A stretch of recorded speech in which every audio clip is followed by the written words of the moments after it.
definition in that act, it talks about petroleum, and the wording is very far-sighted for 1977, because it talked about any alternative fuel that serves the same purpose, or words to that effect. I can look it up if you want the exact words. So the questioner, and to operate a refinery, an oil refinery, you need a manufacturing license. So if you want to operate a hydrogen refinery, if I can call it that, the question is it a manufacturer of fuels?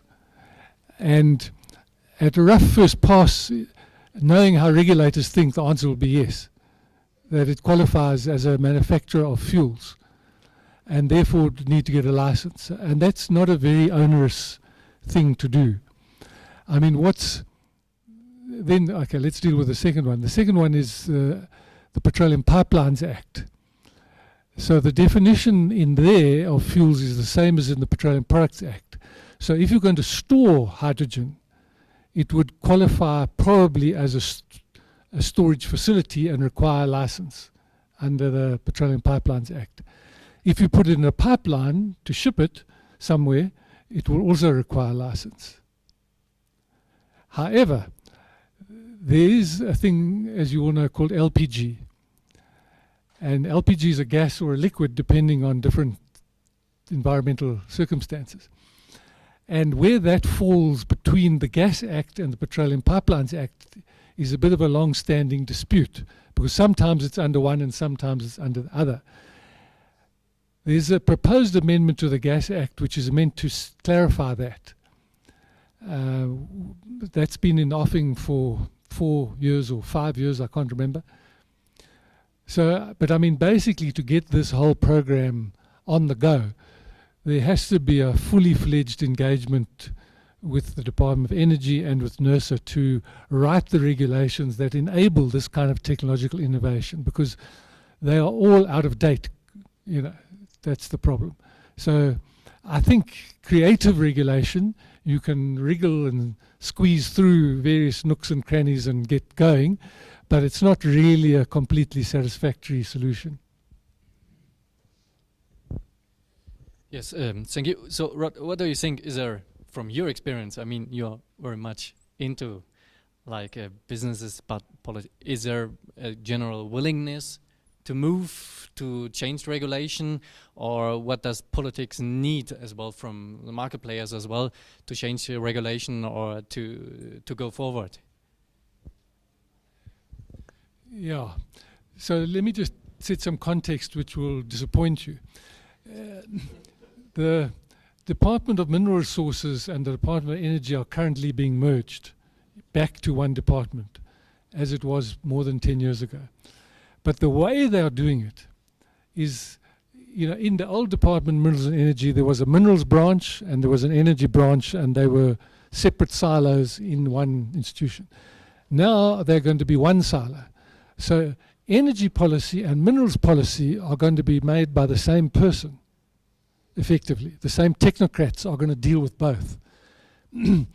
Now, if I ask myself in South Africa, where would you find people who are adequately and competently skilled in energy and mining, hard rock and others, to deal with both? The list is so short, it doesn't fit on one hand, even. So that's the disappointing part. The other part, which is perhaps not disappointing, but I would say on this kind of stuff, they're just completely unsighted. I mean, they have a vague awareness that the Department of Science and Technology is doing something about hydrogen, spending a lot of taxpayers' dollars, yes, but exactly what they do, not very clear what they do with it. Well, it's a big share of that department's research budget, basically, goes on hydrogen. And I mean, that's the disappointing part, because when I tried to engage with them a couple of years ago to say, what are you doing with it? Well, they're basically working out how to add value to platinum. But when I said to them, well, where are the hydrogen molecules going to come from? The answer was, gosh, you hadn't thought of that. That's true. So, yeah. Suggestion about how we approach this problem. Yeah, but with a micro, please. So now I have it. Okay.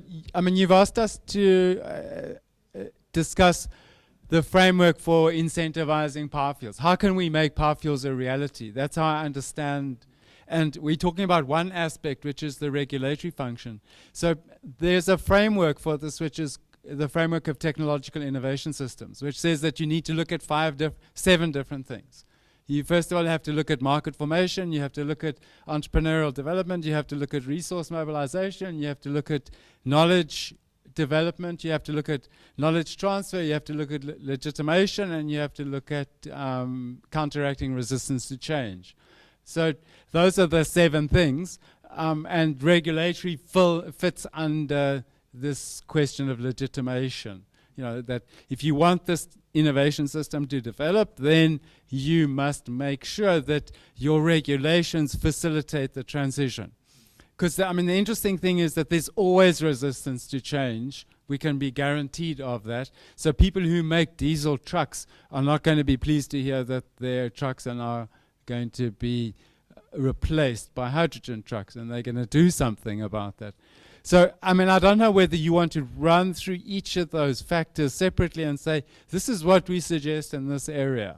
I mean, market development you've got covered, because market development, you're talking about this pilot scheme in Anglo, where Anglo is going to provide a niche experiment for hydrogen trucks. Brilliant. So that's market development. But resource mobilization, who's doing the research on this? It has to be situated. It has to happen in South Africa. There has to be some research. Who's doing that on hydrogen trucks? And then you've got to have the resource, all others. I mean, it's just a suggestion. You can think that I'm just an academic and there's just some academic theory, but it works in practice. It's quite useful. Okay. Yeah, many thanks for the approach. I wouldn't say no. So I'm really willing and open. So because we made it and as a discussion round here, you know, to bring in different point of views of perspectives of different people. So from our perspective, we want to discuss, of course, the potentials and the necessity of research as well, and of the different barriers in the market or which exist to bring a market forward. Research is one thing, and to provide like as well like a research organization, people who are willing and able to provide the technology in the future and make it more market feasible. The other thing is, of course, for us, like you said, it's what we think is necessary is in consistent regulation. And consistent regulation with regard to the greenhouse gas emission goals we have, and which are already exist as well in South Africa, but in Europe.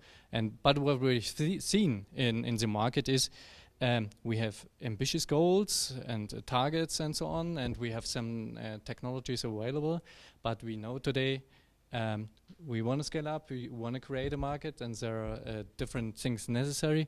And what our idea was as well to discuss here with the people, so what's the biggest barriers, hurdles, and what do we want to recommend in terms of regulation, financial options, and market development science to the politics, to the politician makers as well, to make this market growing and to make this market going on, and to ramp up the market scale of these Powerfuels as well. So that's the idea, and the question is here: how do we want to achieve it in road transport? Maybe I missed the point there, because there was a lot of discussion now about hydrogen, and just for definition, I mean, are we talking about hydrogen for road transport? Or are we talking to produce synthetic fuels? Because I think there's quite a different perspective on the market and different problems. Seeing that actually, I think the road for synthetic fuels into the market is much easier, because there's a given infrastructure. You have off-takers in place. You can simply, there will be no resistance from industry, because diesel trucks can use the synthetic fuels. Because we should, first of all, maybe clarify that we perhaps exclude the topic of pure hydrogen for fuel cells from this discussion, because it's a complete different set of discussion. regarding the product? I would include both. You know, like for us, like we said, power fuels are hydrogen, but not only. And that's the reason we want to here as well discuss, if we're talking about road transport, what maybe is the first demand market which is realistic. Is it, like you said, or you would prefer like synthetic fuels, like liquid fuels? Because there's infrastructure available, and for example cars and trucks and whatever is technologically available, but you have to make some further steps to create out of this hydrogen some other fuel. Or of course, is it for some other applications, is it more viable to introduce like hydrogen into the market, to like use hydrogen cars in a certain way, or hydrogen trucks or hydrogen buses? So both for us, it's very open. We don't know what's the finishing or winner technology is in 10 years, more or less. We just know we need these green electrons and make it to molecules and use it as a fuel. And and as well for hydrogen, but as well for example, synthetic diesel, there are still challenges on the regulation side and on the market side. And I guess there are some certain challenges, but there are challenges which fits for both, you know, as well for hydrogen, but as well for diesel. So, and we want to discuss with you here as well, what do you think, do we go and provide here as well in South Africa? Are the first markets hydrogen, or are there really other markets using maybe like synthetic liquid fuel in the market here, because we can use it as well as an export technology to other markets in Europe or in Japan or to North America?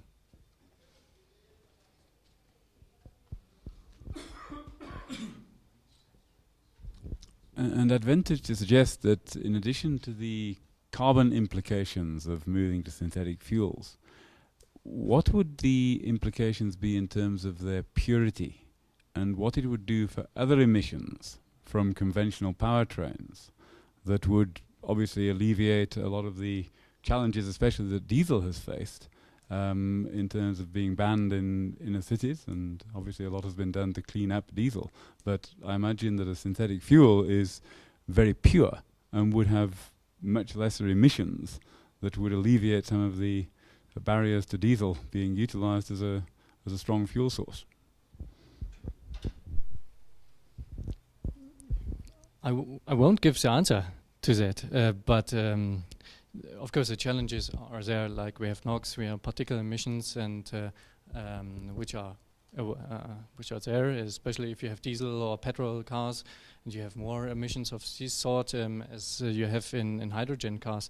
The question is, if you make progress in technology development, do you still have that amount of particle emissions and environmental emissions in the future if you use like liquid synthetic fuels as well? And from my perspective, what the industry is discussed, they partly solved problems like particle emissions or NOx emissions. So, and they highly reduced the number and the amount of these kind of emissions in normal cars. But of course, it was in the last years, like from a European perspective, this is the main driver of like battery electric vehicles and hydrogen vehicles. It was on the one hand greenhouse gas, but of course particle emissions and NOx. And the question is, I mean, the discussion here in South Africa is also about blue sky as one option, but is it that important to turn really fleets, like bus fleets or minibus fleets and car fleets, to hydrogen? Or is it even more realistic to create as a first market, like an feed-in market, for example, for synthetic diesel, synthetic petrol, or whatever, to bring a certain amount of these power fuels into the market? And where are the biggest hurdles, and what market is more realistic?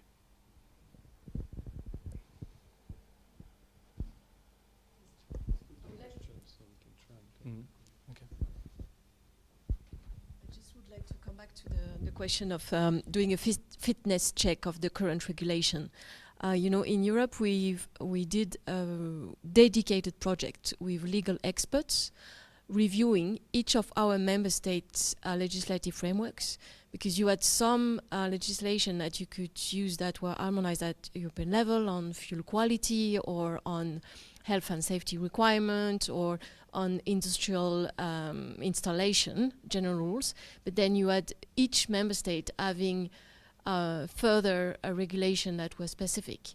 And we had really a dedicated project reviewing this entire set of regulations, some that were very recent, that were just 2-3 years ago passed, but that were not yet integrating the type of new technologies we are talking about here in that session. So this is really something where we can have twinning between the European experts who did that fitness check and the counterparts here working on legislation in South Africa, because it's really necessary. If you want to tap into Europe as an export market, you need to know which are the standards that we have on our market. But really, I think it's in the grand scheme of the hurdles to develop that market, it's a small cost to run that fitness check, but it's essential, because otherwise you won't be able to reach the European market. Okay. So, but I've given it to Rod, and then I will come back to you, David, because I like to ask you then, because I brought some slides from the green transport, strategic green, green strategy transport, and I didn't find so much about, of course, electricity-based fuels in it, and not so much about hydrogen. And I guess we should discuss about that.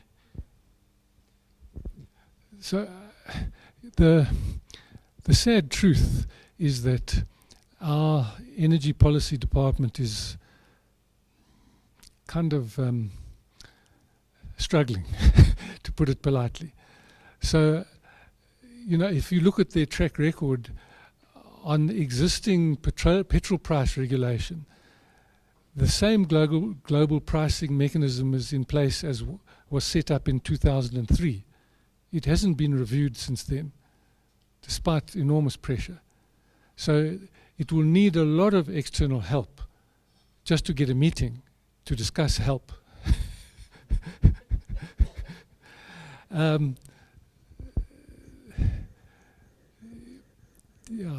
So, in weak states with weak governments in certain pockets, as we have weaknesses, the question is, how do you help and where do you start helping those who want to help? It's very, very difficult. The other thing is that, all of the stuff we are talking about pretty much equals a loss of sales volumes for oil refiners. And the oil industry in this country is a very powerful lobby group, extremely powerful. They're the largest foreign investors in this economy, and they're extremely powerful. So don't expect too much support from them to steal their market share, which is how they will see it. So I'm not trying to be negative. I'm just trying to help you understand what you're up against in this political economy. It's not a cakewalk as I see it, but I hope I'm wrong. I really do. Right. Of course, mineral oil industry is a big market player here globally, but otherwise it's an opportunity for them to sell the same molecules. If they do not sell hydrogen, at the end of the day they sell liquid fuels or gaseous fuels, and it's more or less the same molecules. But you see in the moment not the chance for transformation, because, for example, maybe in Europe is a certain thing, but even the Mineral Oil Industry Association of the EU thinks about maybe changing the name, not anymore in mineral oil industry. So let me give you an example. We used to have lead in our petrol, as was in Europe, and we got rid of that. That was called Cleaner Fuels 1 in South Africa. The next step was to move to Cleaner Fuels 2, which was sort of some way towards European Union standards. So that step has been stalled for about 10 years, because the view of the oil industry is that to produce those cleaner fuels, they would have to invest in their refineries. And they are only willing to invest if the government takes the money from taxpayers and gives it to them as a gift, and they get a return on that investment, and the owners of the investment get nothing. That's the basis of the deadlock that prevails at the moment. And it's been like that for 10 years, and the government has backed down from deadlines 2 or 3 times. I lose track now of dates when these specs had to be met. So that's just historical facts. You know, I can get them more precise if you really need them, but that's where we are, and that's the sort of bargaining relationship that the oil industry has with this government. So that's the context in which you're coming along with something even more radical than meeting halfway to European Union fuel specifications. Yeah, at the end of the day, probably it's always the consumer who have to pay the bill. I mean, isn't it like this? Consumer or polluter or user pays at the end of the day. And the question is now how or what kind of framework we create, and who or which polluter or user will pay for the more expensive fuel. And maybe that brings us a little bit back to the discussion of transport on road transport. So what kind of application could be maybe the first which can use power fuels, if it's hydrogen or if it's synthetic diesel or petrol or whatever. At the end of the day, it will always be more expensive. And the question for us is who will be the first? Is it more a public fleet, and so it's generally subsidized by the state? Or is it, for example, better to raise a little bit, for example, the tax of the petrol, or to have a kind of a tender or have a certain quota of power fuels or a synthetic diesel, for example, as a normal fuel, which would make the fossil diesel a little bit more expensive. And of course, the bill would be paid from all users of normal petrol cars, diesel cars, and so on. And that's for us, or that's the big question. So on the one hand, more as a taxpayer. On the other hand, if it's as a blend in the normal diesel or petrol, every user of a normal car, of a normal heavy-duty vehicle would pay a certain amount more for this a little bit cleaner fuel.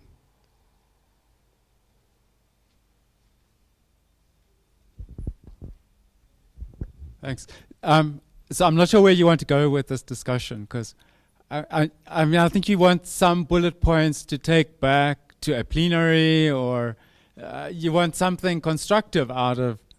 I mean, I don't want to sit here the whole afternoon whinging about the Department of Transport or Energy, where there's a lot to moan about. And I mean, you raised the Department of Transport's green transport strategy. So, you know, one of its bullet points is promotion of non-motorized transport infrastructure, including carbon-neutral modes of transport, and the examples are cycling and walking. So we could just stop there. You know, forget about cycling and walking if we want. So, in any case, I just I would like to make some constructive suggestions about what that we could take forward from this session. So I agree with the point in a way about hydrogen is different to liquid fuels, and we already have an infrastructure. But let's lump them together for the moment. There is a need for an industry association which promotes power fuels, whether it's hydrogen or whether it's the liquid fuels. That's a fundamental point. There doesn't exist, and we have like Sapphire, which does PV, and we have a wind energy, but we don't have anyone in the sector, and it's very, very important. So that would be the first point. The second point would be, who would you see in that association? You'd have to have open membership and then see who's the most powerful at the end of the day. But yeah, of course that's if they want to come in, yeah, you'd have to have them in there. but you'd have to be sure they don't sabotage it. So that's the first point. The second point is we actually, in Powerfuels, we need constant, updated, decent techno-economic information. So the whole point about where are we and what do we have to get to for this to be an economically viable option. Because it's not just the consumer. You can also squeeze margins if you want, if you want to absorb cost.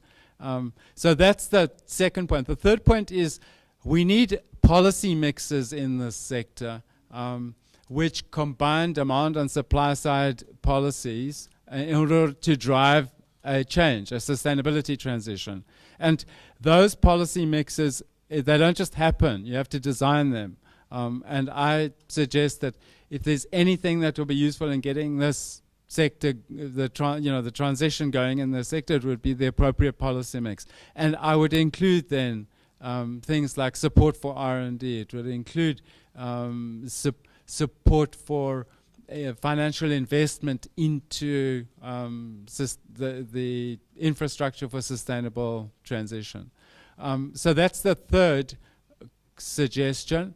And then the fourth suggestion is to pick up on the thing about regulation, that there's a need to understand what regulations have to change and what needs to be implemented in order to have a power fuel sector.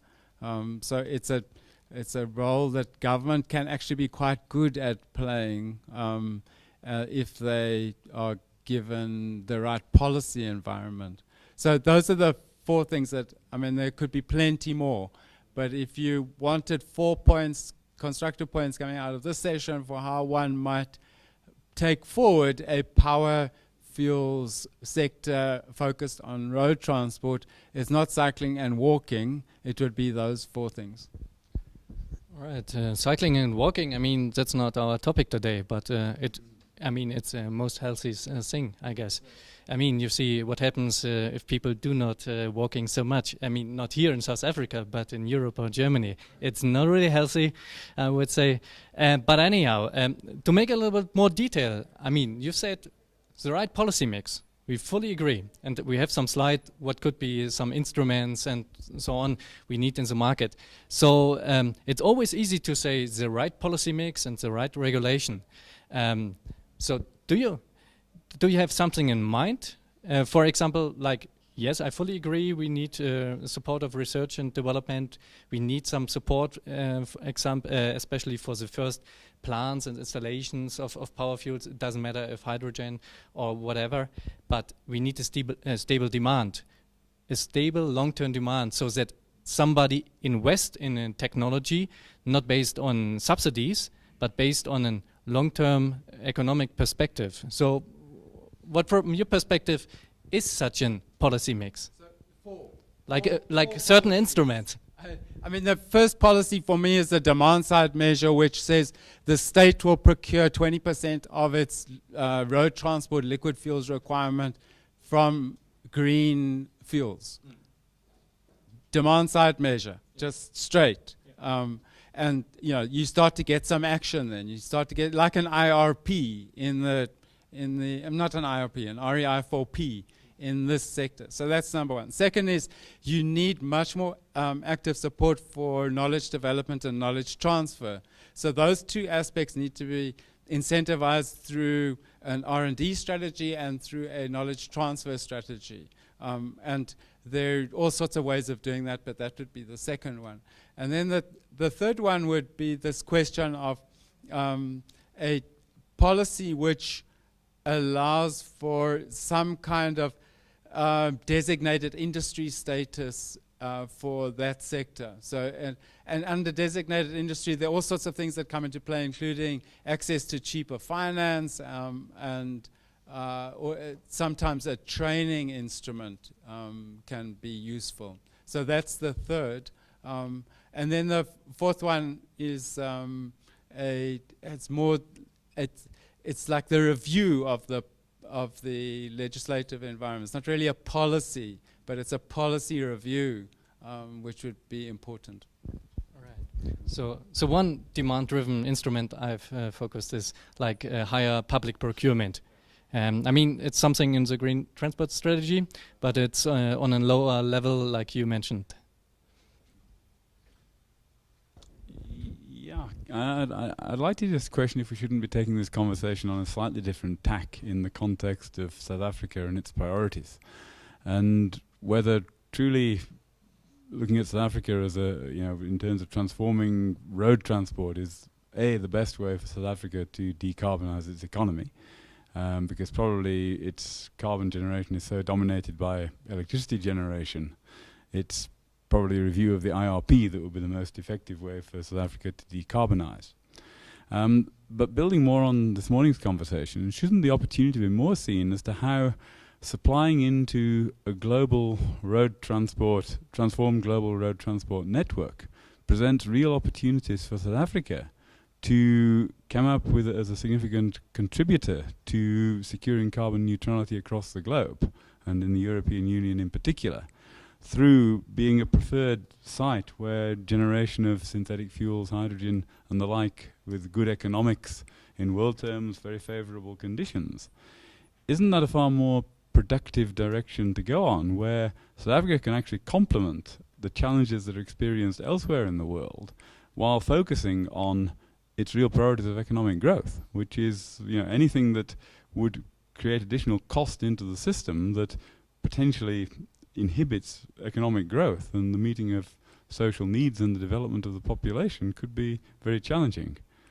So I really think that would be the direction where real progress could be made on a complementary basis to the developed economies of the world. Maybe just on that, I mean, in terms of the demand, if we talked quite at length this morning about the export opportunities on the aviation side of things, but yeah, we're talking about road transport. So I'm just trying to understand, is that also largely linked to EU demand through the energy directive, that we would see, I guess, the primary markets to start with? Trying to get an understanding of the time frame that we're looking at, and I guess the scale in terms of the potential markets. That would be actually quite interesting to hear. If anyone knows what's happening on that front from the EU side. And then I guess in terms of from a policy directive, I think we know that our green transport strategy is vastly inadequate. Okay, a target of 5% reduction by 2050. It's basically nothing. You'll achieve it just by doing nothing, literally. So it's not going to drive change. The green transport strategy is not going to drive change in the South African context.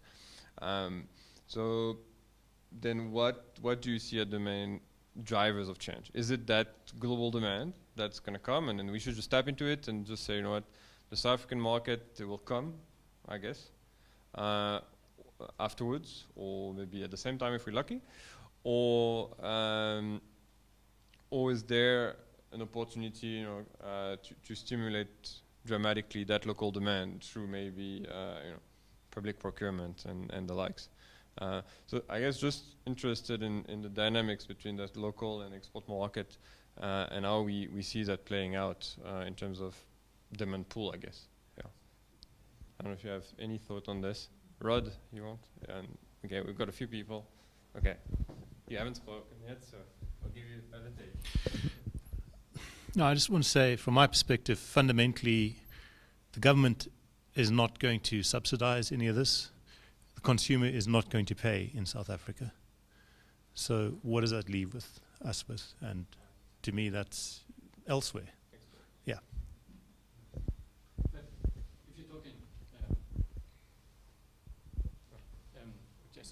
Just because of the stream. So in the stream, it's so. But if you're talking about exporting, then you would mean, all right, it's not about producing hydrogen; it's more producing like gases or liquid power fuels. What you would focus on, and as South Africa, because if you formally or mainly intended it to use for the export markets. But would you expect, for example, because there are some targets in South Africa, and there are some targets of blue sky, and there are some targets of emission reduction. At the same time, we have traffic growth in the next years. So where do you see the chances, if you just export it in the next years, that you can contribute, or that South Africa can as well contribute and benefit from this development as well, and use these power fuels as well in the local market? Or don't you see any chance in the next years to use it anyhow in the local market? I think our economic circumstances at the moment, and I mean, we all know the dire strait of the South African economy, mitigate against anything like this. So, to me, the export option makes a lot of sense, because as gentleman over there said, it's an opportunity to grow the economy and kind of get us out of the hole that we're in at the moment, and then that's the opportunity then to start looking at growing these things domestically for domestic use. But I'm not an economist, so this is, take it from where it comes. Yeah, but I guess, do you want to speak to that? Okay, we'll give you a chance.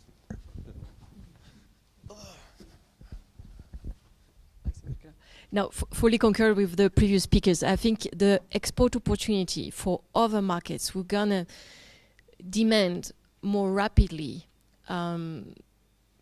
less diesel cars. You have a number of European cities, and they are not the only ones, who have very near-term targets for banning diesel-powered vehicles. It's very near. You have a lot of European companies, even in the heavy-duty transport, like Scania.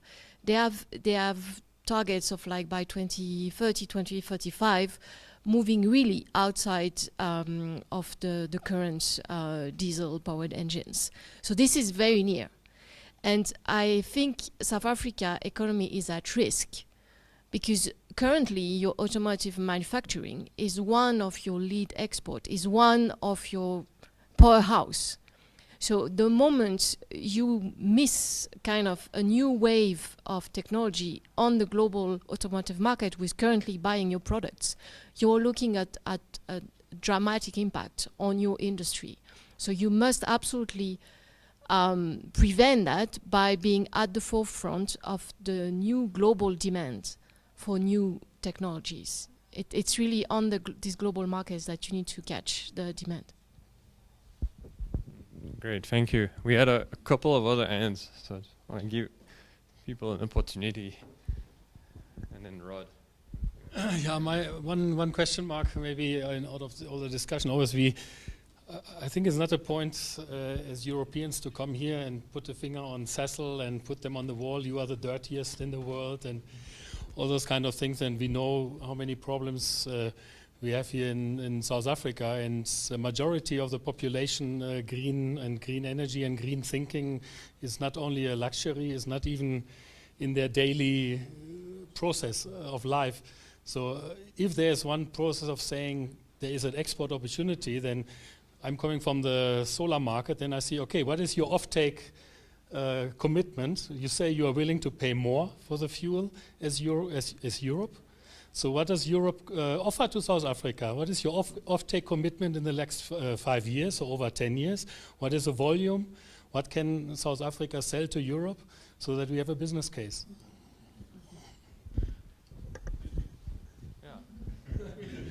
Are there anything that needs to happen to make sure? I mean, I don't know. It's just picking up on a discussion I had at Tea Break actually around the Renewable Energy Directive, which that's going to determine the demand for fuel in Europe going forward in terms of standards. So we do need, as a country, at least to make sure that we can meet those standards, or that whatever technology we use in the country, and particularly the Sasol technology or Fischer-Tropsch, is included in that. Otherwise, a simple regulation can basically just phase you out in terms of opportunities. So I don't know. I don't have particular insight on that question, but if anyone has, that would be probably quite useful. Okay, let's give Rod a chance.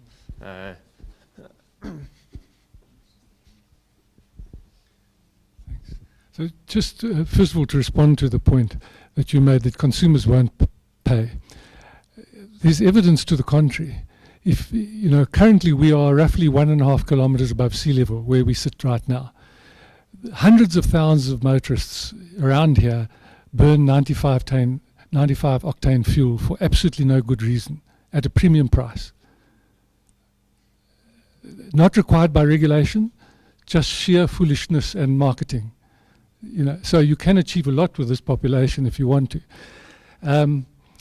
Second thing about I agree with Dave's idea that if you want to do this properly, you need a comprehensive policy and regulatory package. And one option is to write the detail of what has to be amended where and give it to the policy departments pre-ready and say, there you are, just rubber stamp it. I want to suggest an alternative view. The alternative view, which is easier to put, I think, is say, guys, this stuff is way too complicated for you to regulate.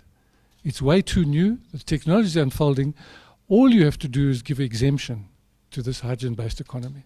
Just give exemption, let market forces deal with it. And let pricing in the market deal with it. You know what you'll be competing against. I think that would be a much better proposition. Because I'm saying that partly informed by my knowledge of how regulation works in this country, but also because I think you'll get a better result for the society at the end of the day if you let markets set the prices. And this will be very small to begin with. But it leads me on to the next big thing that you have to think about. It's not just the oil industry. The big thing is national treasury in this country. And what's big about this subject matter is that they collect over 10% of their annual income from a levy on the sale of liquid fuels. Now, you start fiddling with the sale of liquid fuels, you start undermining their tax base. And they get particularly because they're in very serious financial trouble, as we know right now. Anything that reduces their tax base, and they have already learned from electricity, where renewable technologies have eroded the municipal tax base, because the municipalities live off taxes on electricity sales. And many of the municipalities are bankrupt, not only because of renewables, but that's contributing and will continue to contribute. So the municipalities then go to National Treasury and say, guys, we can't make do with what we've got, please increase it. And in fact, in today's newspaper, there's a proposal to review what in South Africa is called the equitable share. It's how much local authorities get from national government. So that's starting to happen. But any of these kind of new technologies which undermine the tax base and which are much more difficult to tax for the National Treasury obviously run into problems. And they are not insignificant problems. Those blokes carry significant weight and things. So you have to have a solution for them as well. It's, let me be so bold as say, if you're trying to make a technology solution, you need a tax solution in lockstep with it that you can offer to the authorities to enable this thing to happen, at least so that they won't lose revenue as a result of these new developments.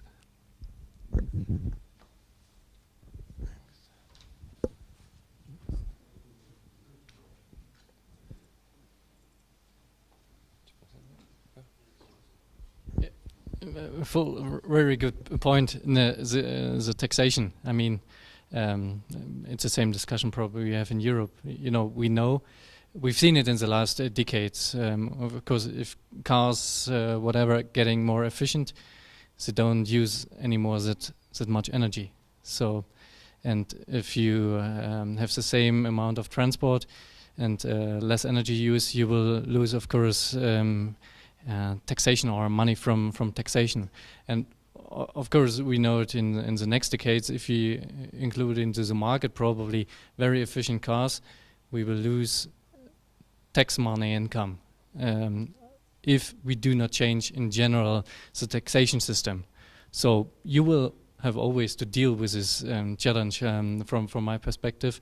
And if you're in a long term, thinking in a long term, you have to adapt the taxation system.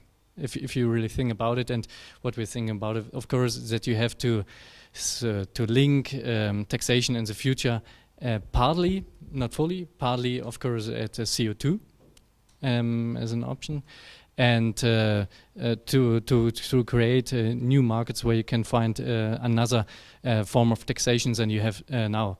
Because it's not maybe the case of South Africa, because you still have a very steep increase in transport, so an energy demand, and it's partly shaped a little bit by efficiency wins of the technologies, but you will have the challenge as well in the future if you have renewable energies in the market or you don't. So the challenge will come anyhow, and you have to think a bit about that. So there was a question about the Renewable Energy Directive. That what we see from an European perspective as one of the main drivers, maybe in the next years, for renewable fuels. So, like the European Union will ask in the next decade or until 2030, at least for 14% of renewable fuels in the fuel market. So at least energetic, that means certain or countries can increase this kind of share. And if you really want to reach the greenhouse gas emission goals, you have to probably go over these 14%, especially because you have double counting systems for battery electric vehicles and so on. So, but I mean, the member states and the EU have the chance in the next 1.5 years to create a market, a real stable demand market via the Renewable Energy Directive for renewable fuels and especially for electricity-based fuels. But the challenge is, of course, like we know, power fuels still are today a little bit more expensive than bio-based fuels. And the challenge will be in the next decades that power fuels have to compete as well with power fuels with biofuels, and it will be challenging in the next years only via the Renewable Energy Directive that power fuels will come into the market, because you will always have in the first step biofuels which are a little bit less expensive, so they will be the first to achieve this quota. And the second challenge we've seen, even if you have a sub-quota of power fuels, for example, in the market, it's very clear that probably the first producer will always produce power fuels for more money than the second, than the third, than the fourth. So that means just implementing a quota will probably not guarantee like an investment security for the energy providers in the next years. So then we are back at the instruments or politic instruments. So we have to implement different political instruments in the market that can guarantee, like the investment companies, a certain amount of planning security and financing security.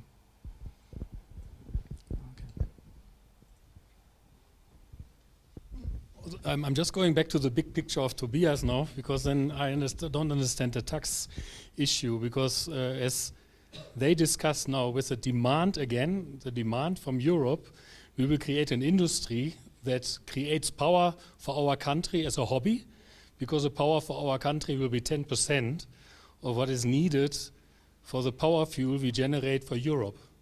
So insofar, you know, obviously there's a lot of policies, but the question is, how much is Europe willing to pay, and what is the commitment from Europe to take that power fuel from South Africa? And is it really also wanted by Europe that South Africa becomes that strong to be a 20% producer of global power fuels for the aviation industry? I mean, would be quite interesting political discussion as well for me. So. Yeah, at the end of the day, Europe is willing to pay as less as possible. Of course, and I mean that's a challenge of the future. I mean that's what we talk about, like creating a stable, demand-driven market by different politic instruments. And at the end of the day, nobody knows where like this kind of power fuels will come from. You have to compare, like South Africa have to compete with Chile, with Australia, with Norway, whatever. Who knows? But it brings a chance for South Africa, and that's a chance. And what we wanted to discuss here as well, I do not want to only to discuss about the demand market from Euro. I like to discuss as well, do a demand market from Europe brings as well the chances for South Africa, not only for producing renewable energies and for beneficiation, but I also wanted to discuss here in this round, does it bring a chance as well to bring power fuels in a certain amount as well to the local transport market? So could we combine it anyhow? Would there be any chances? Is it public procurement? Is it a sub-quota for 1% of power fuels in the market as well? So maybe it would mean at the end of the day, I don't know, 16 or 1 cent or 3 euro cent more for 1 liter of petrol.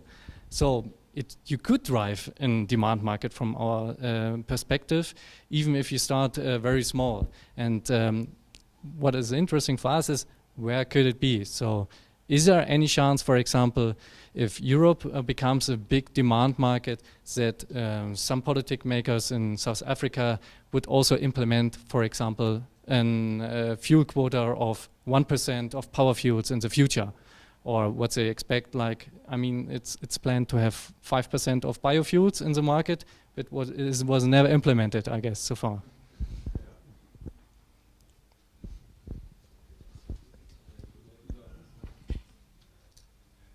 The other thing that helps along that line is that we import all of the oil and petroleum fuels that we need. So any locally produced fuel out of local raw materials is a surefire winner from a balance of payments point of view. The tricky part I have found in experience is to try to get National Treasury to agree what is the benefit of reducing the balance of payments by 10 billion, 20 billion, whatever number you care to try and get to pin them down on what that value is. I mean, it's expressed in many local content programs this government runs, from railway locomotives to all sorts of things. But they don't want to disclose what that value is. But there is clearly a value there. And since the rand is declining, oil prices are going up, people are getting edgy and antsy about petrol prices going up all the time. You've got a real nice argument here to say, well, we're going to produce this out of local content, A, and B, we're going to save on the import bill. So there are examples in the structure of our fuel prices. For example, there's I think 10 cents a litre disincentive to buy 95 octane petrol up here in the inland market. And there have been many in the past like that. So it wouldn't be too difficult to persuade the tax authorities, I think, to do some sort of adjustment along the lines that you're suggesting.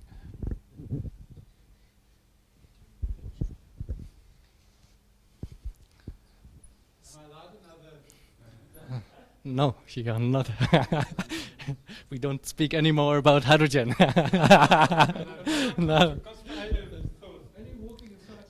Yeah, only walk. Oh, well, that's good. I love both. So the value I've heard of is about 40%. 40 to 50% is the value of, in answer to your question. And that's what the value is of the automobile in sort of protection. In any case, and you can come to that value if you work out what it costs, what a social wage costs the state, and as a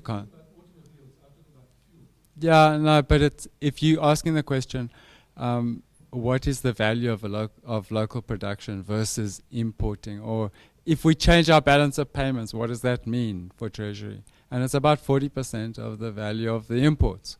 Is what it means. So Treasury will allow you to charge 40% more for something in the local market, which you could otherwise be importing.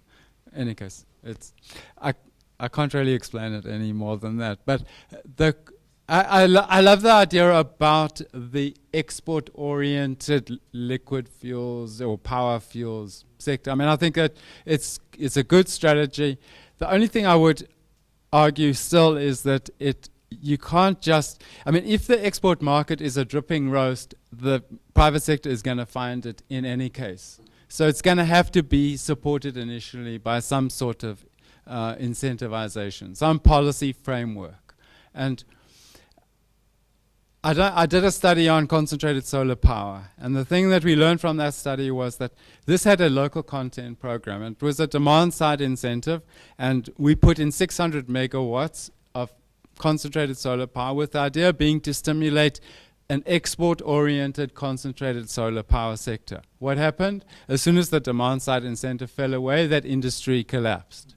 So the point I'm making is that, yes, have a policy framework which will incentivize an export-oriented industry, but it has to be a combination of policies. You can't just have a demand-side measure, because as soon as that disappears, the industry is on its knees and will come begging to your door.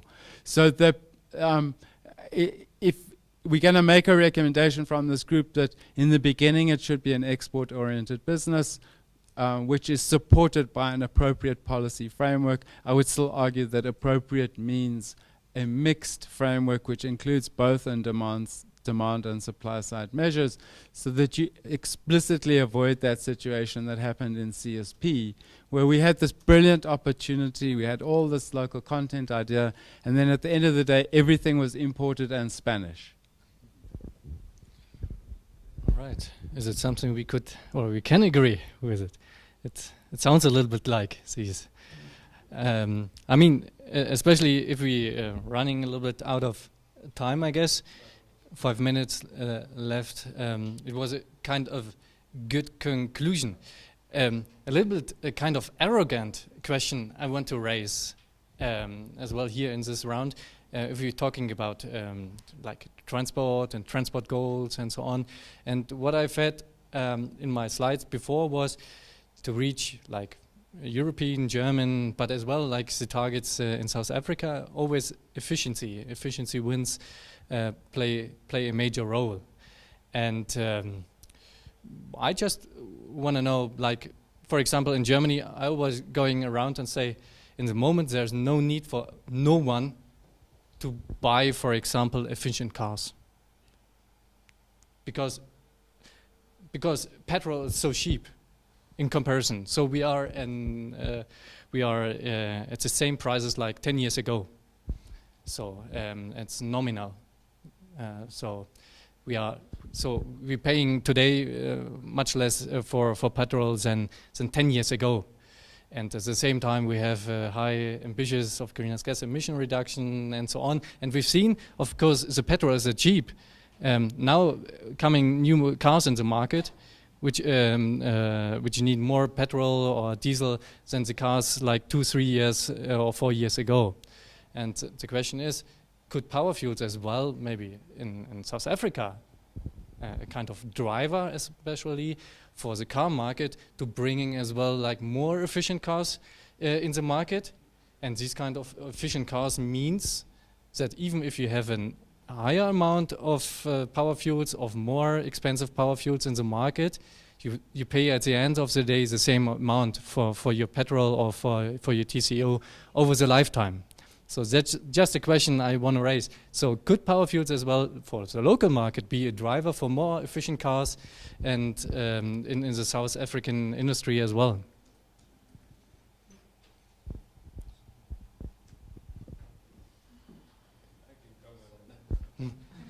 You can come on it?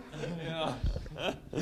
Look, yeah, I think it is also an opportunity in some ways. I mean, look, our fuel standards in South Africa are shockingly behind. Okay, I mean, in terms of Euro standards, we still operate Euro 2 standards. It's been, as Rod pointed out, kind of a red herring now. Whenever we're gonna move to something that's Euro 5 or Euro 6 at least. So that could be as well, I guess, an opportunity to then bring more enabling fuel to bring new vehicles into the country. I mean, a lot of the vehicles that are currently imported in the country have to be retrofitted to operate on South African fuel. I mean, that's just corporate economic social and environmental nonsense to have to do that to your cars. So I think there is an opportunity to bring more efficient more efficient cars and new models through the fuel. But I think we also need to have the incentives to do that. And for now, we do have a carbon tax on cars. We've had one on quite some time actually, but the impact has been fairly neutral. There hasn't been much of an impact because it's not strong enough.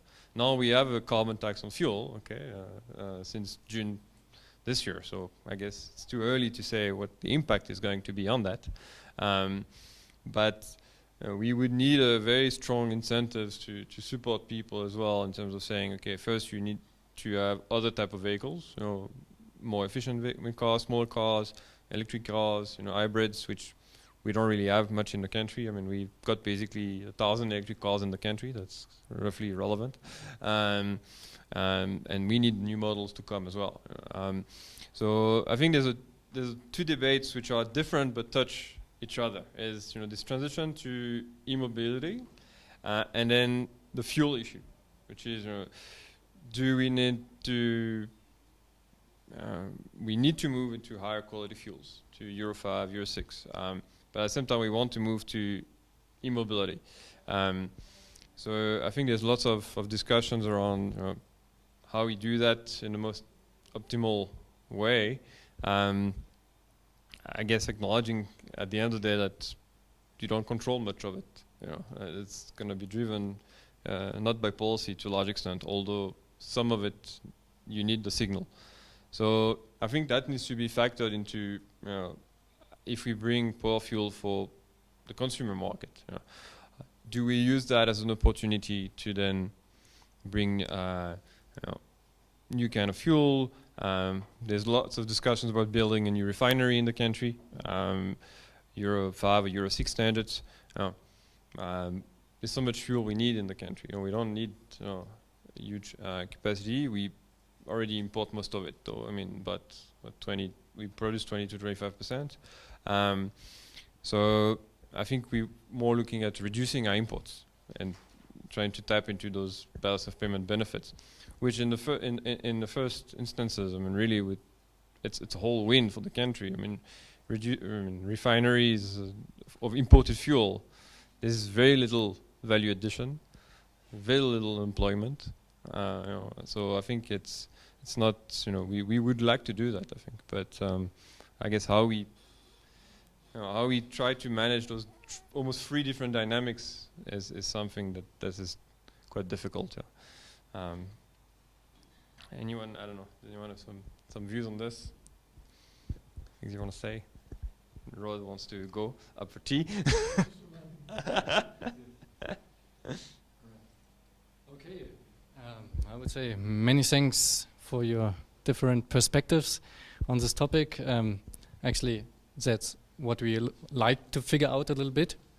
And it's very important for us. And like what I take from this round is, of course, we have to create demand-driven instruments, which are, in the first point, focused on the exports.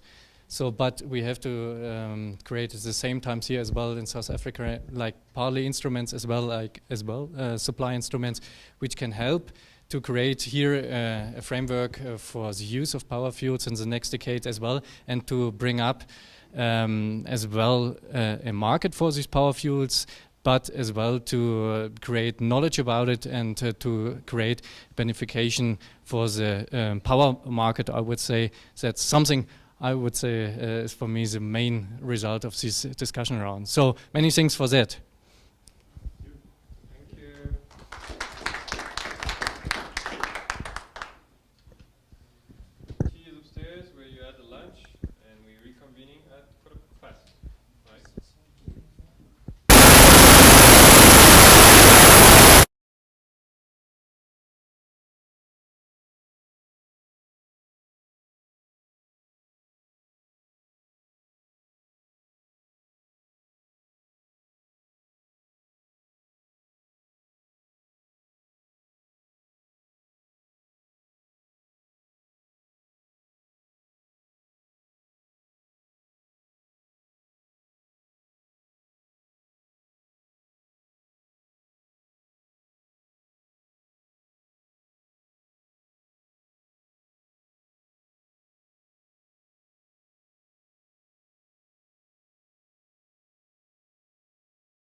Does it work? Yeah.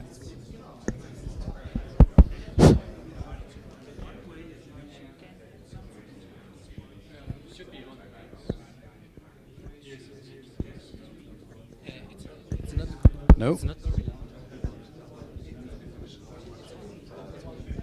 Hello? No, it's not. Hello? Can you hear me? because it's for the stream. So, Okay. Can you hear me? Yeah? Okay.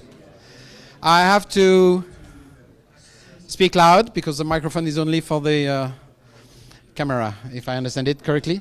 Please, gentlemen and ladies. Ladies and gentlemen, sorry. We're about to start. We have about 45 minutes to conclude. The organizers have been kind enough to ask me to run the show for the conclusions at their own risks. And of course, I will first ask the rapporteur of the three workshops to, in 5 to 10 minutes, tell us what has been discussed and what their conclusions for their workshops have been, and then we'll try to have a short general discussion and maybe a few bullet points as global conclusions, if I can. So we start with what? Industry? Benoit? Okay. Maybe I'll just step by there. But so for industries, we have tried to answer three main questions. The first one was what are the most promising industrial use of power fuel understood broadly, so including hydrogen, for industry in the South African context. The second question was what are the main barriers for the development of industrial use of power fuels in South Africa. And the third question was what are the first milestones to foster the development of power fuels in industrial use in South Africa. So regarding the first questions about the most promising industrial uses, I think that before going there, the first point was it is very important to consider as well the electrification of industrial use for industry in South Africa as a way to reduce carbon capture. So kind of electricity or renewable energy as a power fuel based on the renewable energy abundance in South Africa. Having said that, I think there are 2+1 area that have been identified as promising for South Africa. The first one is mining industry, obviously somehow, because with renewable energy it's possible to generate their own electricity for mining, and possibly to have some form of overcapacity, renewable overcapacity, to produce on-site, let's say, green hydrogen, and possibly to use this green hydrogen for a number of mechanical operation or on-site transport or backup power. So that's the first industrial use that has been identified. And the second one is to explore the potential of methanol. So keeping in mind that currently methanol is one of the most important industrial use of hydrogen as such, so mainly grey hydrogen, but it's for South Africa, we think that it might be worth looking into detail as methanol because of the knowledge base of South Africa with regards to chemical industry, like it has been discussed this morning with Sasol, and to consider methanol with biomass as the carbon sources. So that's the after with mining, that's the second most possible promising application that has been discussed. And on top of that, we also mentioned steel, direct iron reduction, so to produce green steel in South Africa. And perhaps the other usual suspect when it comes to industrial uses of power fuels like ammonia, like refineries have been considered as less interesting in the South African context. So that's the first question. Then we have discussed the main barriers to the development of industrial uses of power fuels in South Africa, and clearly the first one that has been discussed at length was an inadequate regulatory framework when it comes to renewable energy power. So as always, if you want to get power fuels, you first need to get renewable energy and renewable electric power.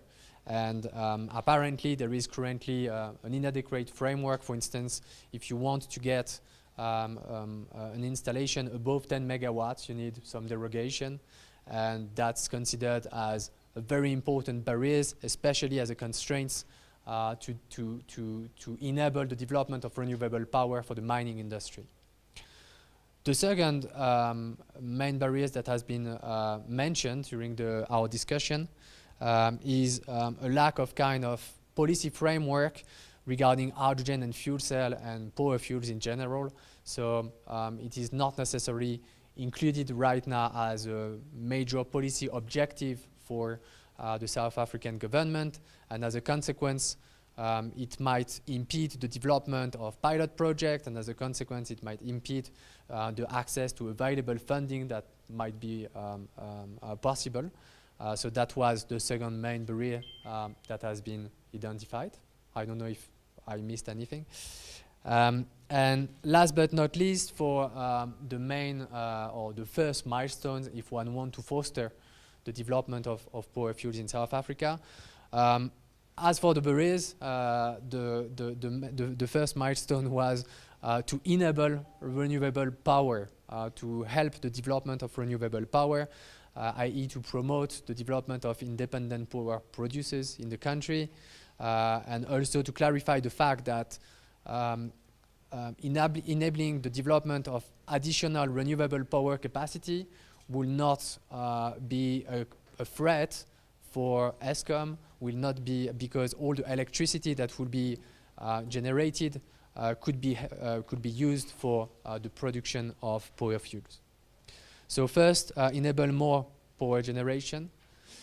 Second, it has been identified that one could start by a general mapping of where and how much renewable energy sources are available, wind, solar, biomass sources as well, the grid that is right now available, and finally, although it is perhaps less important, where are the potential end customers for methanol, for the mining industry, and for the other industrial use that one might target. And based on this mapping, that's a kind of first step in order to better clarify whether there are more constraints or whether or which type of uses might be the most relevant. Third milestone was to develop or to promote the development of a multi-stakeholder platform involving the private sectors, involving the public sectors, national and regional authorities, and also academia, in order to help the dialogue to on power fuel to continue. And as part of that, one option could be to leverage and expand on the current Hydrogen South African Association, ISA. But perhaps another type of platform might also make sense. Fourth point was to explore more in depth the identified industrial uses I mentioned, i.e. methanol and chemical intermediaries like ethanol and mining. And last but not least, just as a general guidelines, it has been mentioned that it could be worth focusing on existing technological developments rather than fundamental research, and to leverage first and foremost, when it comes to the technology, the Fischer-Tropsch expertise of South Africa, rather than to go into many new directions on electrolysis or any other technology. So I think that was the most important insights from our session.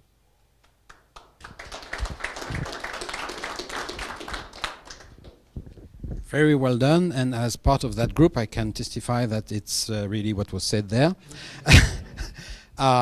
Nobody has anything from the group has anything to add that was a dire miss or something? No. Okay. So let's go to the next. That was aviation.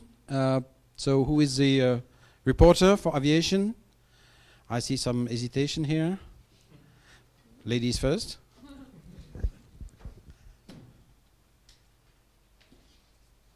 Maybe I would actually. Yeah. Okay. We're just trying to do that together maybe. So for us, the general. It's fine. The general question was what are the obstacles currently towards the use of Powerfuels technologies for sustainable aviation fuels, and what are the next steps, especially in this South African European context that we've been discussing today. And we used that as a starting point of the discussion, but we also, I think, ventured into many other questions and areas that we tackled there. Maybe you want to lead through it, and I hold the laptop. So we, so I think our discussion is basically centered around a set of general obstacles, which were probably identified by the other groups as well, and then something very specific to the rules pertaining to allocating emission savings from introducing.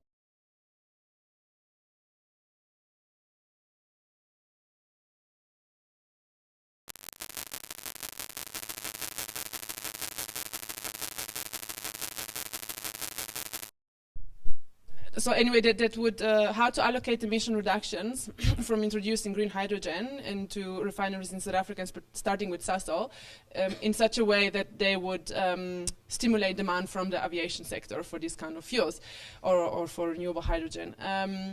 So the first set of obstacles that were identified started with the fact that the business opportunities around this green hydrogen are not sufficiently understood in South Africa, and then there's clearly some room for existing diplomatic bodies and country and regional representations and their existing relationship with the South African government and private sector stakeholders to help raise awareness on that.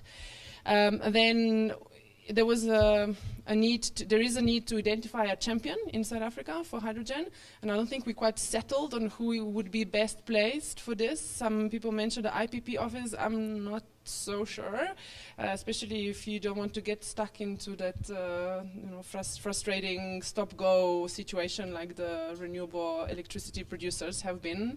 You might not want necessarily to depend on government procurement.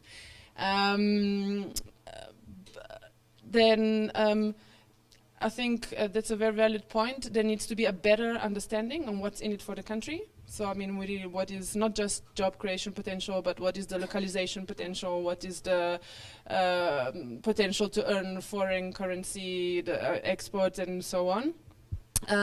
Then we said we need to, we clearly identified the need to demystify a bit this water needs of clean hydrogen production. As a water-scarce country, we are, and rightly so, very cautious of any industries that might represent significant water demands. But hydrogen is not one of those.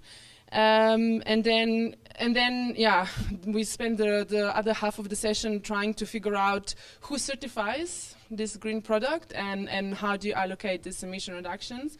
And I think, in short, we couldn't really, there is no clear answer. So the rules in under the EU RED II in Europe are getting stricter in terms of allocating emission reductions, and the rule and they're not really working in favor of this.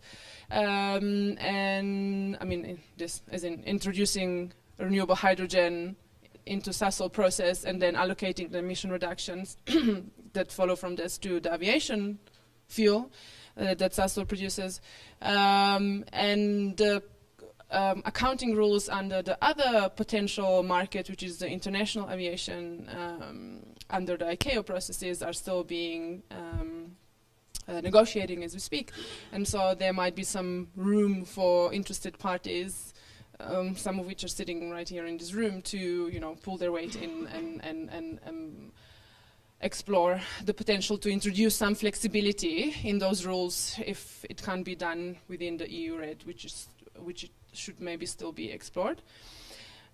Do you want to add anything to that? Yeah, maybe as a just one addition, we also discussed the possibility of EU-wide quotas or national mandate regimes, which are currently being discussed in some areas. So we were sure that demand would come from somewhere for aviation fuels, but currently it's not really clear when exactly and from where exactly. So I think this is partly what's holding back investment or any action at the moment. Yeah. I think what we do know is that the LCA is the basis for accounting of carbon emissions for aviation fuels, and that's pretty much been the case in any jurisdiction that offers any kind of incentive. Then we, I think, discussed that one missing step, perhaps, in South Africa's journey to becoming a producer of sustainable aviation fuel is just a readiness level assessment. And I think then a good roadmap for SAF in South Africa is yet to be done, to understand the stakeholders that need to be involved, what are their respective roles, and set some milestones in place. I think that would require the development of some kind of coalition of the willing. Maybe we can have you have a global Powerfuels alliance. Maybe we can have a domestic Powerfuels alliance in South Africa, and find the right institutional home for it.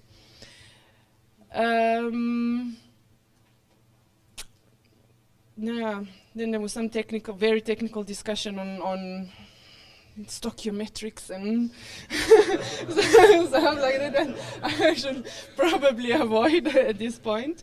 But yeah, I think so for me the main take-home message was that there is a very good technical and climate mitigation argument in support of introducing renewable hydrogen in South African refineries, again starting with Sasol. But it's not entirely clear where the incentives will come from. Are they going to come from domestic NDCs under the Paris Agreement and the carbon tax, which is the local tool to kind of help us get there? Are they going to come from the domestic aviation market? Let's not forget them. Or the international aviation market, and then international can be the European, can be Californian, can be international in the widest sense of the word, that will report emission reductions under CORSIA. So I think quite some more untangling and unpacking to do, but certainly a lot of opportunities. Yeah, I think that's it. Did we miss anything else? Sorry, I'm taking your job right now, but then I'll hand it over. Thank you. That was very interesting. Please next time come with answers, not only questions. But it's a difficult area, and I think you have done a very good job in asking the right questions, which is halfway towards the responses. We'll discuss them maybe in a minute. But let's go to the third group, which was road transport. Who is reporting? Please. Thank you. Yeah, so we've had very robust discussion in the road transport group around the future of, I guess, that particular market. I think the first question that we really tackled was where is the market? Who's going to be first in terms of technologies or in terms of countries? We actually started our discussion with an interesting presentation from Pascal Bordeaux from Engie around a project that they're doing in South Africa with Anglo American, looking at mining trucks, very large mining trucks, and they was implementing that. They've already converted one truck so far, but definitely looking at that particular application in the country. So that was just started off a bit in terms of one of maybe a more niche market, but nonetheless. And then we had quite a big discussion on whether this, from a road transport perspective, South Africa was going to start, or if it's going to be more of an export-oriented strategy, actually, driven essentially by demand from the EU as part of the Renewable Energy Directive. I think we kind of came to a sort of a consensus that to start, it would mostly be an export-oriented strategy at the onset that could then drive maybe development on the local market, rather than the other way around. I think from a South African perspective, the caution that was raised around the ability to drive local demand, either through public procurement or through taxes, that would be a bit more difficult than in the EU market. So targeting that export market seemed to be a bit more of a more realistic opportunity, at least in the near future. We did, however, discuss how we could do that, in terms of making sure that we do have a mixed strategy in terms of both supply and demand, so we don't just rely on developing the technologies and I guess the capacity locally, but we also have a degree of local market. So we really try to discuss that. But we did point out that in the current framework, the policy environment is not exactly supportive for a transition of that sort. We are actually quite behind in terms of fuel standards already in the country. So talking about Powerfuel, it's not even on the map really. We actually pointed out that it's not really present in our green transport strategy at the moment. So quite a few things that remain to be done on the policy environment, so that we have a really supportive policy framework.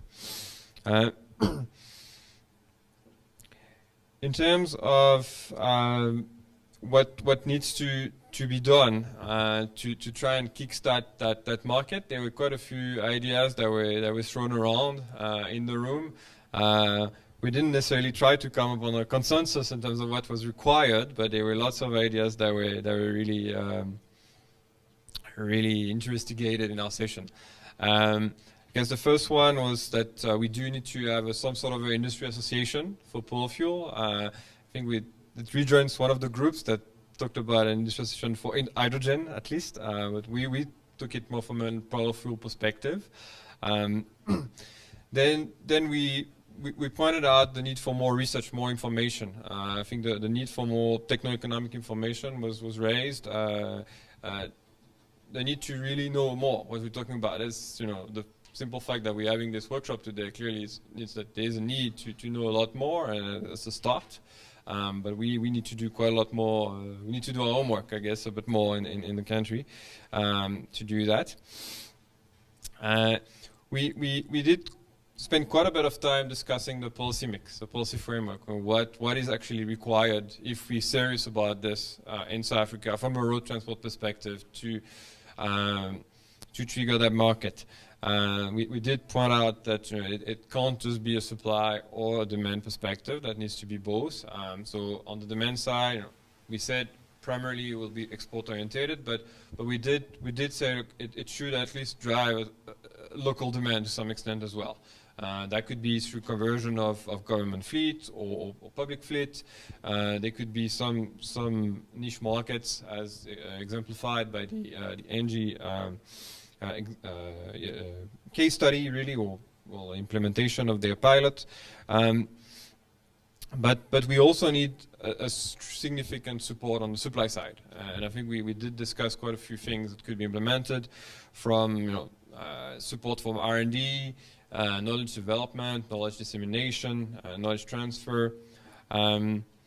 We did discuss potential designation as well, which in the South African case means try to support local content, localization of particular components or technologies. and that could be linked to some maybe easier access to finance or cheaper access to finance, or the likes. Then we also discussed the need for, I guess, an enabling legislative environment, and we did spend quite a bit of time discussing, actually, and we had some really good insight from Rod on that in terms of where do Powerfuel would actually fit in the legislative environment as we speak. You know, it's not something that the legislative environment has catered for. Historically, it wasn't there, despite some quite far forward-looking wording in our legislation. I think we do need to have a bit of a review of our legislative environment to make sure that that it is covering Powerfuel and it is enabling of the Powerfuel more globally. We also need to look at, I guess, the benefits that would bring in terms of the country. We had quite a lot of discussion around the import of fossil fuels, the role that Powerfuel could play to reduce the import of fossil fuels, and the implication of that, which you know, in country we import most of our liquid fuel, about 75 to 80%. So, what is the role that Powerfuel could play in that market from the road perspective? Obviously, that's all hinging on economics at the end of the day, but there would be a localization element there as well that we could look at. We did discuss how to best regulate as well a little bit that new industry, besides a review of the local, I guess, legislative environment. There was a bit of discussion on whether or not to regulate or to, I guess, let the market determine some of those parameters, I guess, around how the technologies are going to be rolled out. And yeah, I think that was, you know, a lot of the things that we did, that we discussed.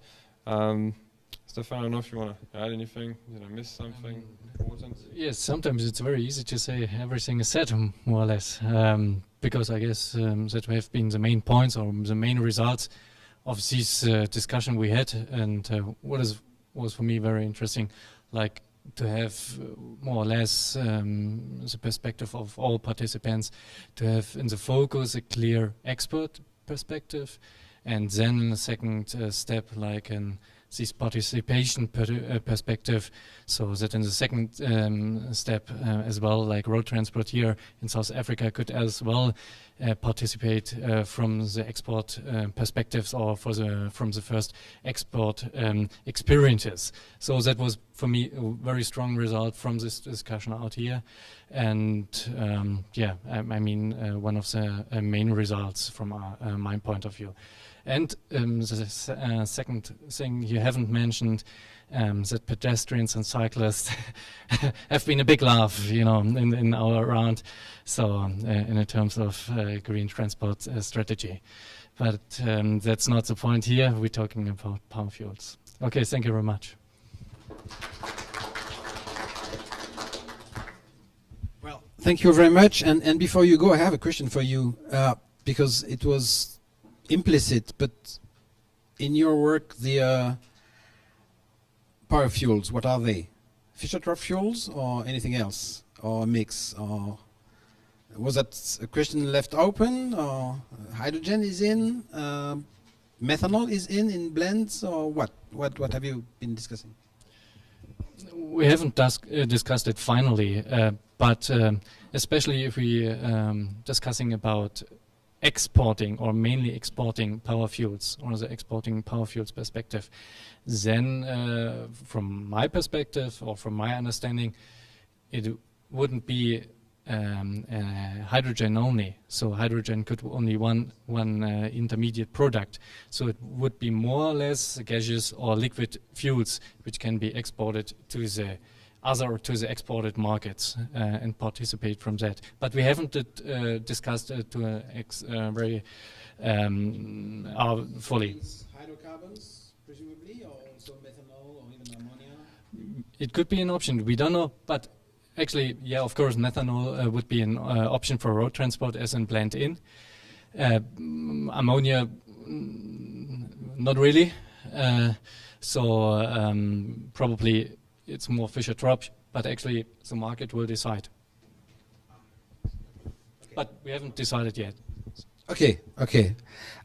Now, before I open the general discussion, I'd make my own short resume. And then you have the floor, so you can criticize me. The other way around would be to give you the floor first and then make my conclusion, and then you cannot criticize me. So I take the risk. I feel that we've had a very good workshop, first of all, a very interesting one. We come to a common view that, of course, the first things to do is to freeze the development of renewable energy in the country. Because if we have to have power fuels, they need to be from renewables, and the country is short in renewables nowadays. We've seen that in the rooms. We had the gracious illustration by ESCOM that there are load shedding and shortages. And we need to have this developed by government determination, but not only. Also probably in freeing IPPs for the mining industries, for the individuals, the communities, remote communities especially, etc. The second is that, of course, in decarbonizing the economy of the country, there is a big priority to reducing the use of coal and increasing the use of renewable electricity, and that is more effective, at least at the beginning, than going through hydrogen and doing things with hydrogen, which will all have a lower efficiency. And there are two big exceptions. One is created, I believe, in the mining sector, because it's often isolated or semi-isolated places with a weak link to the grid, a need for electricity, a need for fuels that are expensive, that's diesels that are polluting, that are expensive to transport, etc. So the ability of creating specific, dedicated renewable capabilities with a link with the grid, also the capability to return to the grid at some point, possibly, and the possibility to make the locally hydrogen for the long haul, the whole trucks, or for backing up the power at night, etc. When there is usually no sun and sometimes no wind or little wind, etc. So all this makes sense, and could be a first step for the deployment of hydrogen-based power fuels in the country. And the other big exception, of course, is Sasol and its unique knowledge in the making of Fischer-Tropsch fuel, which is a global opportunity, which goes beyond the problem of decarbonizing the economy of South Africa, which is a help to decarbonize a global economy. And in that, it's very, and that could probably be the place to start with aviation before we go to road transport, because at least at the beginning, there are always, at the beginning of the learning curve, you have higher costs. You need to demonstrate the technology. You need to scale up before you can reduce the costs. And this, you have to support this with people who could pay. So it was nice to hear that maybe even domestic aviation can play a role. Why not? Because it's the upper class in the society that take flights regularly. So it's the one they pay, not the one that they drive diesel car to go to work, or get on diesel buses to go to work. So we have to be careful with that. But mostly it would be for export, or it should be driven by export. And the right question is how to get the incentives. And I would be tempted to think that in the difficulties we are in finding the proper incentive for injection of hydrogen in the Sasol process that would cut the upstream emissions, but that would not completely change the kerosene. Maybe we should reconsider that and say, well, instead of having maybe making a huge investment to cut these emissions, but having nobody to support that effort, or maybe through the Paris Agreement mechanism, but this remains to be seen, Article 6, etc., very complicated. Maybe we reconsider this, and we, from the onset, we go hand with hand in making green kerosene with biomass as a source of carbon, and solar and hydrogen. And maybe that was not in the initial idea of the promoter of the project, but maybe that's the way to get the project financed by the global airline companies that want to prove that they can decarbonize flying, or otherwise people will stop flying, or maybe just create big issues with the governments, etc. Taxation of air flights is under the table, etc. So this is what I would be tempted to think at this point of the day. And I would now turn the floor to all of you to correct me, to add what I forgot, which seems to be still very important, and to give your own views. So, who's first? You're all tired? I just want to add a comment. You talked about the Fischer-Tropsch.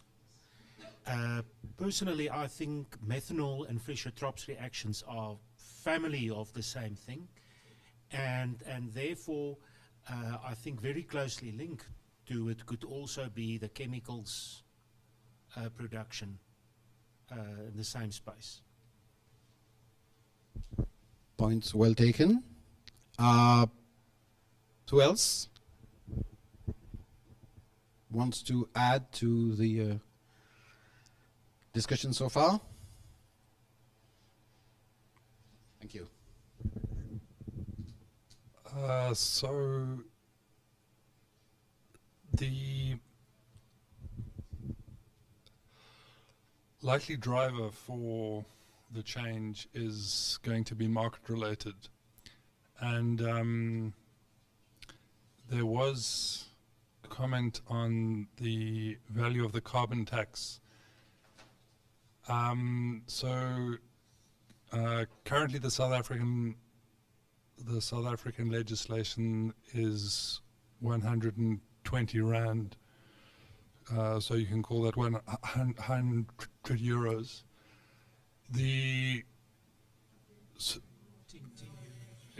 Sorry, 10 euros, yeah. But the numbers that were thrown around this morning were between 200 and 300 euros. And the reason for the lack of power in South Africa currently is fundamentally because the municipalities actually don't want to pay for the electricity. So the challenge is to get people who don't want to pay for dirty electricity to start paying for clean electricity. And yeah, it's not clear to me how that mechanism is actually going to start. Yeah. Well, thank you. I think there are two different questions here. One is green electricity versus fossil electricity, and the answers probably lies in the cost reduction we've seen in the technologies. I mean, the last auction in these countries, I think, were run years ago, and already at a relatively low cost for the last one. Then, of course, the PPA were not signed by ESCOM, and this has taken years before they get signed. I'm confident Tobias made that point, that if you continue developing renewables in the country, you will achieve real low cost, and that will be the lowest cost, in fact, for green electricity.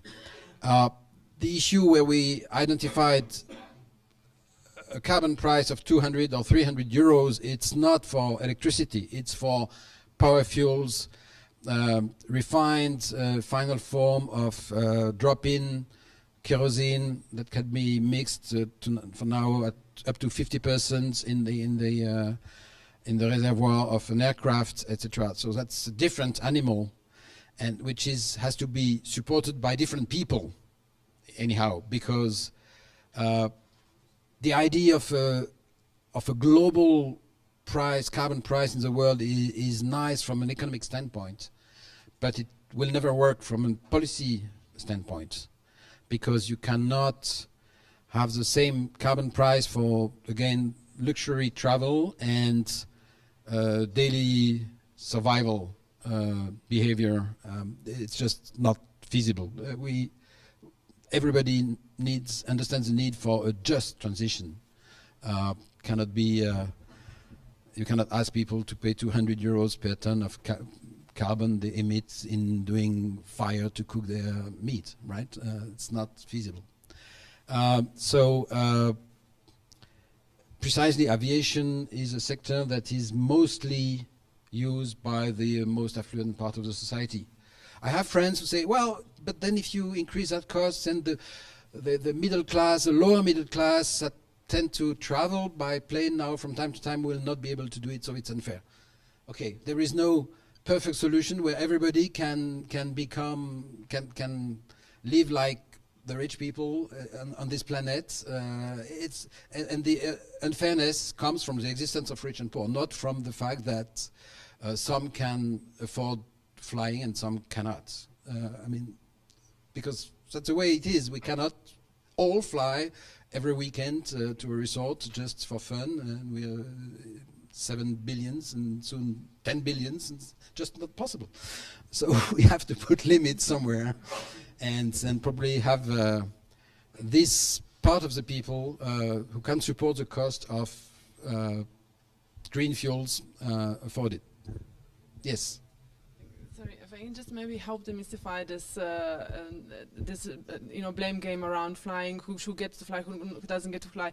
Okay, these are statistics for the UK, but I don't imagine they would be wildly different around the world. The top 20% of most frequent flyers, and we know who they are, and that's not a family that goes once a year for a family vacation, do about 50%, take about 50% of the flights.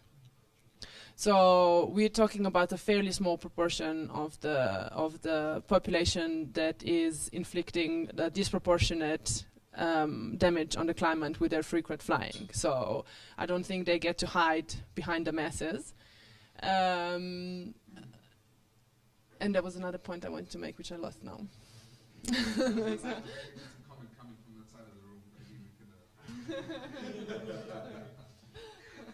You come back, we still have a few more minutes. So we had the comments here. Yes, please. In the microphone, please, for the record. I mean, following the discussion about the whole day and talking about how to get power fuels into a market, if it's aviation, whoever is affected by price raise or not, we came usually up with quite drastic figures of capacities and costs. And I think also taking a presentation from Sunfire, for instance, at this point, I think we rather have to look on more doable, easier project with willing movers, with a limited number of stakeholders, maybe a limited size at the beginning, taking a vehicle fleet of a warehouse operator or something, in starting to get product and technology in the market. That's an advantage of getting something on the ground. Like also renewables didn't start with multi-megawatt, 200 megawatt wind parks all around, but with rather small project that evolved. And I think thinking about putting up 300 megawatts, 400 megawatts just to get one flight route, zero carbon, is for me not a route to put the funds that are available. So I think we should rather look small and local and develop from there into a market. And bagging this maybe up or putting this up with policy initiative, for instance, on a European scale, where you make a framework to get syn fuels into a market or to get hydrogen into the market. But you won't start with multi-billion projects in getting the technology started.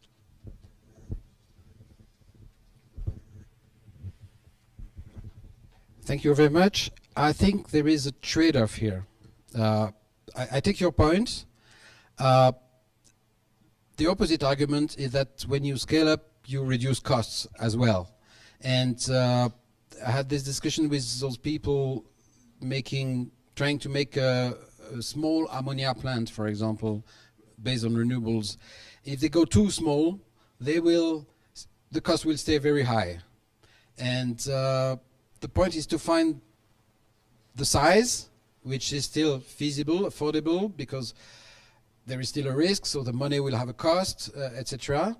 But you can still collect some of the scaling up effects, and maybe not to the very end of them, but at least the beginning, because usually the curve is like this.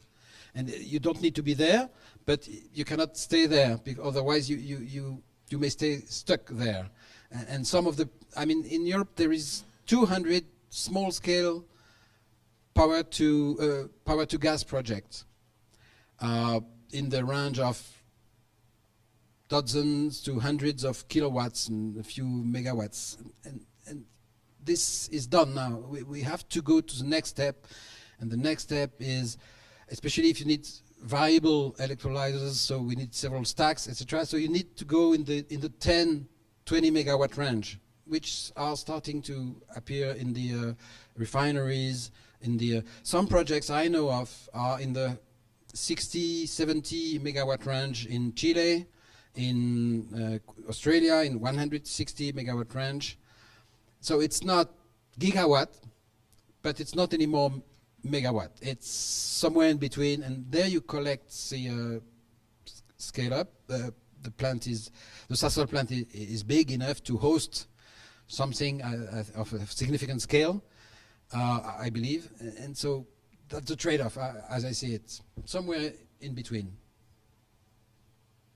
Yes. Yeah, I was just wondering, following on that discussion, I mean, we talk about Sasol because it's great that Sasol representation is here, but Secunda also is the biggest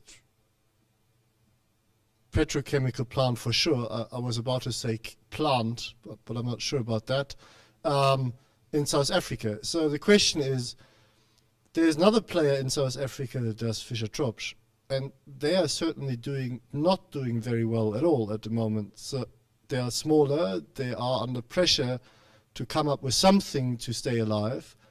Maybe as a first proof of concept in South Africa, they're also using another technology, so probably you can only feed less hydrogen and the effect is smaller than it would be in Secunda. But as a proof of concept in South Africa, maybe PetroSA is another outlet, plus they are government owned. So if you would have them in bold. Might be negative as well, obviously.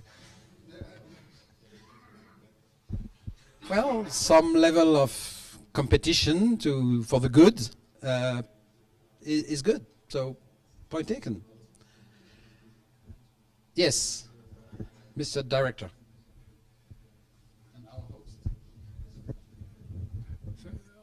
On the PetroSA idea, which you suggested, I mean, that's a gas to liquids facility. The problem is the gas is going to run out next year. So there probably isn't time to get one of these facilities up and working that could use that technology. However, the silver lining in that cloud is, what is the value of that plant? It could sell for R1. Or I don't know what the rehabilitation liability is. That's probably the most thing. But if government took that environmental rehabilitation thing, you've basically got a stranded asset because there's no gas for it to make it run, and with working technology. So it is an interesting idea, but the engineers there will have to make a decision very quickly whether to mothball that plant or not, or scrap it. So if someone's going that way, I'm just saying you better hurry up, because there's not a lot of time.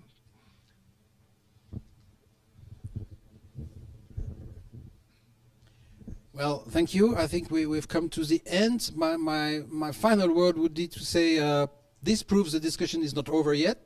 There are still lots of ideas and questions open. And among the ideas that have been put on the table is the idea to find a way to institutionalize this discussion in a platform, in a way or another. So I hope the stakeholders here will take the initiatives needed to give light and life to this discussion, which needs to go forward after this workshop, which is a starting point and certainly not an end in itself. With that, thank you very much. Yeah, thank you very much as well from my side to all participants here, and a very warm thank you very much for the team of ROD who makes it possible to participate here and to make this workshop here, and especially for the flexibility to change the room, and that was really good. Many thanks, Rod, and for your team. As well, many thanks for the EU delegation and for the EU for co-hosting this workshop as well, supporting us here from our side. And thank you very much as well, Kilian, who's mainly organized this workshop as well, have many discussions with many stakeholders here, and makes it possible.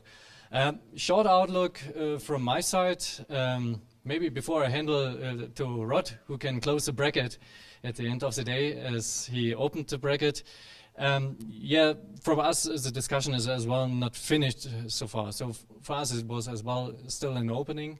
And in the first or the next step would be a wrap up as well of the whole workshop. So we like to make a first wrap up as well. Everybody can get the presentations as far as we get it from the speakers, but hopefully we get it. And yes, the next step is, or what we're thinking about is to produce a small kind or a small paper.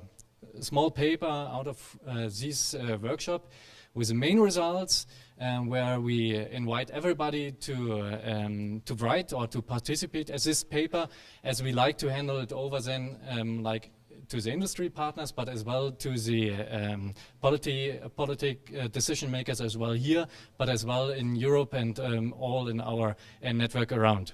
So that's from my side. Thank you very much. Rod, please close the bracket.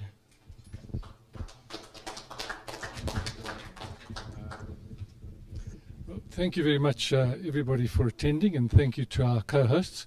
I think it's been an absolutely fascinating day. I hope you found it as fascinating as I did. I've certainly got a bunch of ideas which, if I'd had more time, I would have bored you with. But anyway, it was very stimulating. Just one thought that didn't come up in all the discussions I overheard is that we didn't talk about the very high level of public ignorance about this subject matter. And one of the things we do here is we run these evening panel discussions as a part of our outreach to the public about educating them on important energy matters.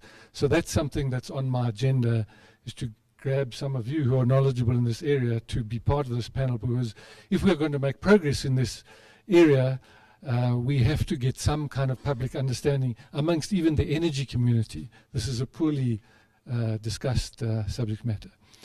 The last point is really the thing I like to do best, which is to invite you all to a reception upstairs. As you go to the top of the stairs, sort of to your right, you'll see double doors. You just go through. Again, we apologize for having to make you walk up and down the stairs. But at least I have a carrot to dangle for you to get to the top of the stairs if you make it this evening. So please join us. Thank you.